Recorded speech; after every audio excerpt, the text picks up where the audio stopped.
కాళ్ళు చేయులు చక్కగా లేనోళ్ళు, కళ్ళు కనబడనోళ్ళు, చెవులు వినబడనోళ్ళు ఒక 150 మంది ఇల్లు కట్టుకున్నారు ఒక కాలనీలో.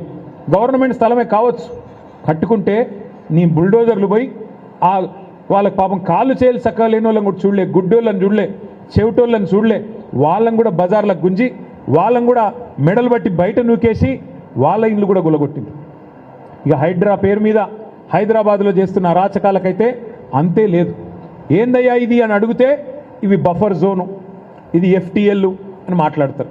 వాళ్ళు అడుగుతున్నారు, ఇవాళ ఎవరెవరైతే బాధితులు ఉన్నారో వాళ్ళు అడుగుతున్నారు, అయ్యా పర్మిషన్లు ఇచ్చింది మీరు, రిజిస్ట్రేషన్లు చేసింది మీరు, పర్మిషన్లు ఇచ్చింది మీరు, ట్యాక్సులు కట్టించుకుంటున్నది మీరు, కరెంటు బిల్లులు కట్టించుకుంటున్నది మీరు, మరి అట్లాంటప్పుడు అక్రమం ఎట్లయితాయి? సక్రమమే కదా అంటే సమాధానం చెప్పేవాడు లేడు. ఏమనంటే కేసీఆర్ కట్టించిన డబల్ బెడ్రూమ్ ఇళ్ళకు ఒండ్రి అవి ఖాళీగా ఉన్నాయి, మేము మిమ్మల్ని మెడల్ బట్టి అందులోకి నూకుతామని చెప్పి బెదిరించుడు తప్ప ఇంతవరకు సమాధానం రావట్లేదు. రేవంత్ రెడ్డి గారిని రాష్ట్రంలోని పేదల తరపున, రాష్ట్రంలోని మీరు ఎవరెవరు ఇళ్ళైతే గులగొడుతున్నారో వారందరి తరపున నేను ఒకటి అడుగుతా ఉన్నా, రేవంత్ రెడ్డి గారు నీకు చిత్తశుద్ధి ఉంటే సమాధానం చెప్పు. నీ ఇల్లు స్వయంగా ముఖ్యమంత్రి రేవంత్ రెడ్డి ఇల్లు కొడంగల్లో మీరు కోస్గిలో ఇల్లు కట్టుకున్నారు. కోస్గిలో మీరు కట్టిన ఇల్లు రెడ్డికుంటలో ఉన్నది, తాలాబ్లో ఉన్నది, అది కూడా చెరువులో ఉంది. వాస్తవమా కాదా చెప్తావాను ముందుకొచ్చి? నేను రేవంత్ రెడ్డిని సూటిగా అడుగుతా ఉన్నా, నీ ఇల్లు స్వయంగా ఇలా రెడ్డికుంటలో కోస్గిలో ఉన్న మాట వాస్తవమా కాదా? రేవంత్ రెడ్డి గారు మీరు సమాధానం చెప్పండి. ముఖ్యమంత్రి గారి సోదరుడు అనుముల తిరుపతి రెడ్డి, ఆయన ఇల్లు దుర్గం చెరువు ఎఫ్టీఎల్లో ఉంటుంది. కానీ ముఖ్యమంత్రి గారి ఇల్లును మాత్రం ఎవడు ముట్టడు, హైడ్రా రాదు, ఇంకొకటి రాడు, ఎవడు రాడు, ఏ అధికారి రాడు, అంత ధైర్యం వాళ్ళకి లేదు. అట్లాగే మంత్రులు పొంగులేటి శ్రీనివాసరెడ్డి ఇల్లు బఫర్లో ఉంటుంది, మంత్రులు డాక్టర్ వివేక్ ఇల్లు బఫర్లో ఉంటుంది, కేవీపీ రామచంద్రరావు ఇల్లు బఫర్లో ఉంటుంది, మీ చీఫ్ విప్ పట్నం మహేందర్ రెడ్డి ఇల్లు హిమాయత్ సాగర్ చెరువు మధ్యలో ఉంటుంది. ఇవి ఏవి కనబడాయట, వీటిని మాత్రం ముట్టడానికి అధికారులకు ధైర్యం లేదు, హైడ్రా కళ్ళు కనబడతలేవు.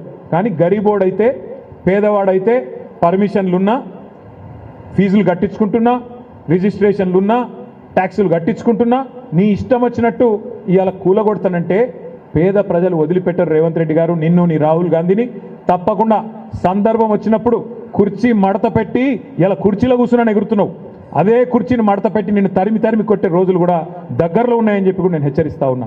ఇది మంచిది కాదు పద్ధతి, ఇది మంచిది కాదు. ఏనాడు కూడా ఏ ప్రభుత్వం కూడా పేదవాడి కంటిలో కన్నీరు చూసిన ఏ ప్రభుత్వం కూడా నిలవలేదు. ఇది మంచి పద్ధతి అయితే కాదు. ఇంకొక మాట కూడా నేను అడుగుతా ఉన్నా రేవంత్ రెడ్డి గారిని, అసలు నేను ఎందుకు గెలిపించిన ప్రజలు, ఎందుకు గెలిపించినారు, నేను ఏ బేసిస్లో గెలిపించారు, ఏ ప్రాతిపదికన గెలిపించినారు?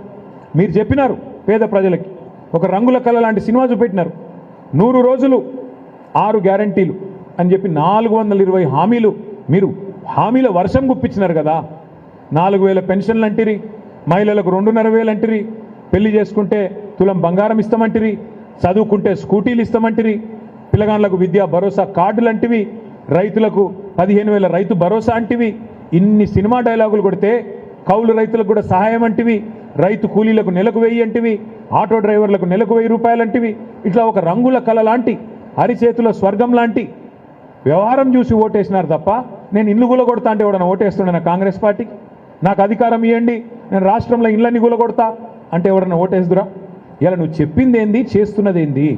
ఎలక్షన్ల ముందు చెప్పింది ఏంది, నన్ను అంత మంచిగా చేస్తా, కేసీఆర్ చేసిన దానికంటే కుడి చేయి చేస్తా అని చెప్పినావు, పేదలను నెత్తిన పెట్టుకొని చూసుకుంటా అన్నావు. మరి ఇలా చేస్తున్నది ఏంది?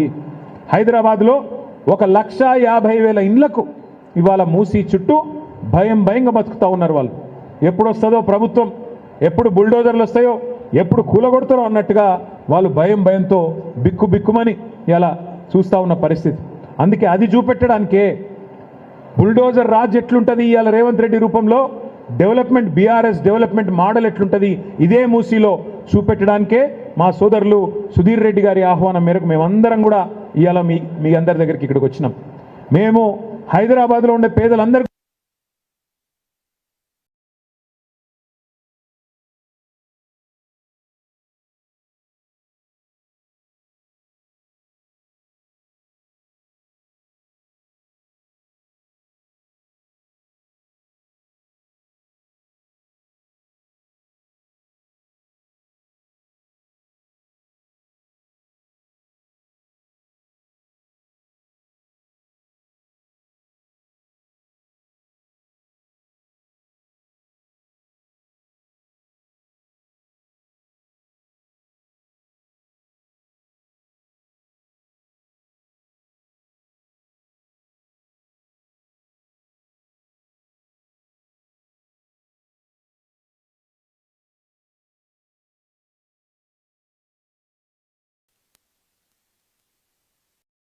ఇది బ్యూటిఫికేషన్ కాదు, లూటిఫికేషన్.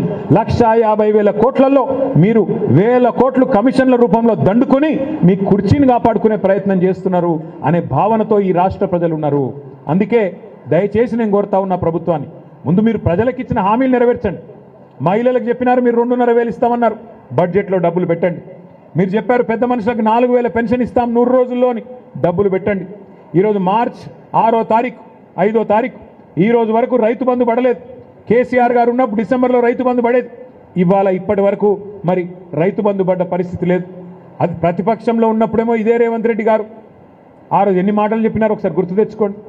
అయ్యప్ప సొసైటీలో కొన్ని నిర్మాణాలు ఆనాడు కొత్తగా వచ్చిన ప్రభుత్వం మరి కొన్ని డెమాలిషన్ చేస్తే ఇదే రేవంత్ రెడ్డి గారు మాట్లాడినారు. తెలుసో తెలియకనో పేదలు కట్టుకుంటే రెగ్యులరైజ్ చేయాలి కదా, ప్రభుత్వం అన్నాక పేదల పట్ల కనికరం ఉండాలి కదా, అక్రమమైన సక్రమమైన అందులో ఏమైనా తప్పులుంటే సరిచేయాలి కదా అని శుద్ధులు చెప్పింది ఇదే రేవంత్ రెడ్డి గారు. అక్రమ నిర్మాణాలను కూడా సక్రమంగా రెగ్యులరైజ్ చేయాలి కదా, క్రిమినల్ వేస్ట్ కదా, అందులో సిమెంట్ ఉంటుంది, ఇటుకలు ఉంటాయి, స్టీల్ ఉంటుంది, అంతా వేస్ట్ అవుతుంది కదా అని మాట్లాడింది ఇదే రేవంత్ రెడ్డి గారు. మరి ఈరోజు ఆయననే ఇష్టం వచ్చినట్టు వేలాది ఇండ్లు ఈ రాష్ట్రంలో కూలగొడుతుంటే బీఆర్ఎస్ పార్టీ మాత్రం చూస్తూ ఊరుకోదు. ఖచ్చితంగా ప్రతిఘటిస్తాం, పేదలకు అండగా నిలబడతాం. నువ్వు విధ్వంసం చేస్తానంటే చూస్తూ ఊరుకోం. నీ 420 హామీలు అమలు చేసేదాకా, బడ్జెట్లో నువ్వు ఇచ్చిన 6 గ్యారంటీలు అమలు చేసేదాకా నిన్ను వదిలిపెట్టం. పేదవాళ్లకు ఖచ్చితంగా మేము హామీ ఇస్తా ఉన్నాం. ఈ రాష్ట్రంలో ఎక్కడ బుల్డోజర్లు వచ్చినా స్థానికంగా ఉండే బీఆర్ఎస్ నాయకత్వానికి చెప్పండి, మేమొచ్చి వాటికి అడ్డుగా మేము నిలబడతాం, తప్పకుండా మీకు అండగా నిలబడతామని చెప్పి కూడా ఈ రాష్ట్రంలోని పేద ప్రజానికానికి మేము విజ్ఞప్తి చేస్తూ ఉన్నాం. అదేవిధంగా హైదరాబాద్ మహానగరంలో మూసీ నిర్మాణానికి, మూసీ సుందరీకరణకు, మూసీ ప్రక్షాళనకు మేము మద్దతు పలుకుతాం.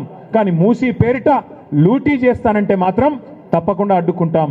మూసీ పేరిట పేదల పుట్టగొడతానంటే తప్పకుండా అడ్డుకుంటాం, వదిలిపెట్టమనే మాట కూడా తెలియజేస్తూ పత్రికా మిత్రులను కూడా నేను కోరుతా ఉన్నా. మొత్తం 100% సివరేజ్ ట్రీట్మెంట్ ప్లాంట్ నిర్మాణం చేసింది కేసీఆర్ ప్రభుత్వం. గోదావరి నీళ్లను హైదరాబాద్ నెత్తి మీద కుండబెట్టినట్టు కొండ పోచమ్మ సాగర్కి తీసుకొచ్చింది కేసీఆర్ ప్రభుత్వం. ఇవాళ మొత్తం వడ్డిచ్చిన విస్తరిలాగా మూసీ ప్రక్షాళనను కూడా బ్రహ్మాండంగా రేవంత్ రెడ్డి గారి చేతుల్లో పెట్టి, అయ్యా మరి చేయండి, పూర్తి చేయండి అంటే అది చేతగాక 2.5 ఏళ్ళు గడిచినా ఒక్క ఇల్లు కట్టలేదు హైదరాబాద్లో రేవంత్ రెడ్డి గారు. ఒక్కటంటే ఒక్క ఇల్లు నిర్మాణం చేయలేదు.